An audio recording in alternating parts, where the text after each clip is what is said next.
ఈ విధంగా కాంపోస్ట్కి అయితే కొత్తిమీర కిందన కాడలు, బీట్రూట్, ఆనియను అన్నీ వేసాను. అంతకు ముందర ఏంటంటే ఇవి కూడా వెజిటేబుల్స్ వేసేసి ఇందులో మట్టి వేసేసాను అనమాట. ఇప్పుడు మళ్ళీ వేసాను కదా ఇంకొంచెము, ఇందులో ఉన్న గార్డెన్ సాయిల్ కూడా నేను ఇందులోనే వేస్తాను.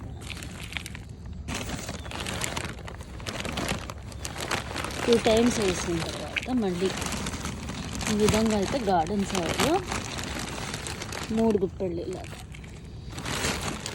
3 to 4 each అన్నమాట వేసేసి మళ్ళీ దీనిని ఈ విధంగా అయితే ప్రెస్ చేస్తున్నా గట్టిగా. ఇందులో వానపాములు అంటే ఎర్త్ వామ్స్ ఇవన్నీ కూడా మనకి తయారవుతాయి చక్కగా. ఇలా 1 week చేసిన తర్వాత ఇవి కూడా మట్టి అయిపోతాయి. ఈ ఎరువు కింద